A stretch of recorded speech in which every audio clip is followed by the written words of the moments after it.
cérémonie de publication et de dédicace de mon second roman, un événement très important pour moi. Merci.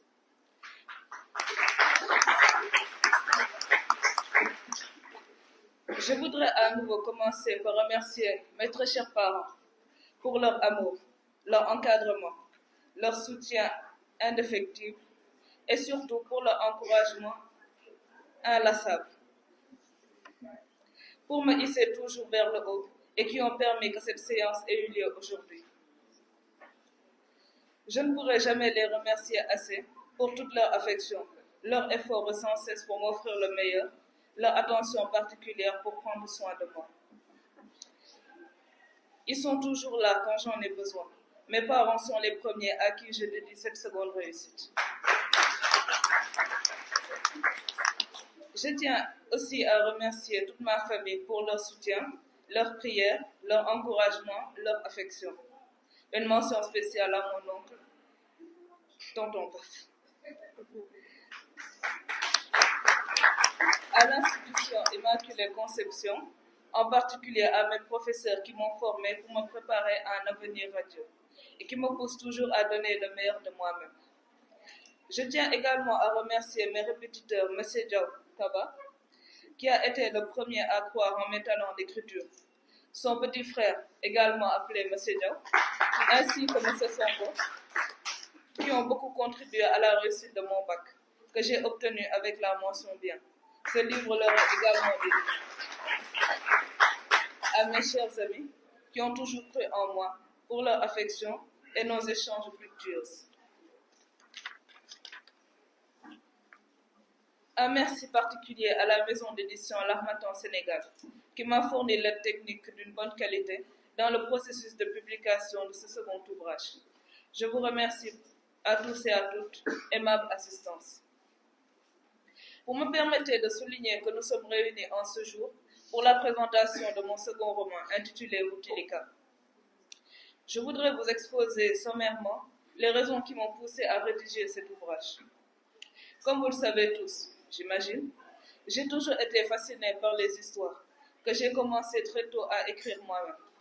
Mon plus grand rêve est de voir mes histoires se réaliser en œuvres visuelles, diffusées dans les différentes chaînes de télé ou autres supports médiatiques, et même dans une chaîne qui me sera propre dans l'avenir, je le souhaite. Priez pour moi. Dans cette œuvre, je prône plus la détermination, l'engagement et la passion que doit se donner chaque individu pour réaliser ses ambitions et ses rêves, et le fait de ne jamais abandonner. Si j'ai choisi le motocross, c'est une manière de partager avec tous que les ambitions ou les rêves peuvent être de toutes sortes, et qu'il ne faut pas seulement se limiter à ce que nous pensons être le plus sûr ou le plus prudent pour notre avenir, mais qu'il faut chercher à réaliser ce que nous voulons réellement. Volonté ou bien à abandonner leurs rêves et à se limiter à ce qui se présente pour eux, juste pour survivre. J'ai également remarqué que beaucoup de jeunes minimisent leurs dons ou capacités, pensant que cela n'aboutirait pas à grand-chose. Ce que certains oublient, c'est qu'un don peut être exploité pour servir au-delà de sa propre personne et de ses proches, la communauté où nous vivons. Par exemple, les artistes nous font découvrir quelques facettes de la vie que nous ne voyons pas souvent et nous ouvrent parfois les yeux sur des problématiques dont nous ne faisons pas très attention. Certes, les médecins ont le savoir-faire pour sauver des vies. Les avocats ont, par leur voix, les capacités d'aider autrui à défendre ses opinions ou à renverser les injustices. Les soldats, policiers et gendarmes ont les compétences pour protéger la population, et j'en passe. Toutefois, Dieu a offert à certains un don particulier, qu'il se doit d'exploiter au service de leur communauté et qu'il ne faut jamais minimiser ou cacher. Ce livre est donc pour moi un moyen de participer à booster nous jeunes, en particulier nous les jeunes filles, à ne pas cacher, enfuir nos véritables capacités et à nous battre pour réaliser nos rêves les plus fous. Car, comme on le dit, quand on veut, on peut. Dans ce livre, j'essaie également de montrer qu'aussi ambitieux que nous puissions être, le chemin vers la réussite n'est pas chose facile. Dans mon roman, nous pouvons voir que Ruth a eu à faire face à des obstacles de toutes sortes, tous plus déstabilisants les uns que les autres. Mais malgré ces difficultés, elle n'a pas abandonné et a continué à se facile. Dans mon roman, nous pouvons voir que Ruth a eu à faire face à des obstacles de toutes sortes, tous plus déstabilisants les uns que les autres. Mais malgré ces difficultés, elle n'a pas abandonné et a continué à se battre, car elle voulait réussir.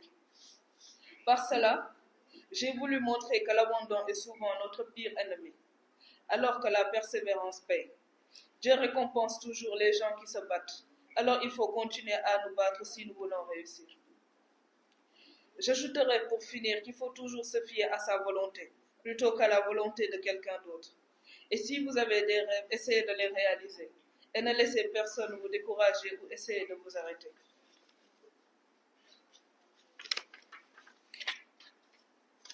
Je terminerai mon propos par solliciter vos prières à tous et à toutes pour la réussite d'une carrière dans le domaine cinématographique en tant que cinéaste. Car à compter de ce jour, mon rêve, mon combat pour la réussite dans ce domaine débute. Je vous remercie pour votre aimable attention.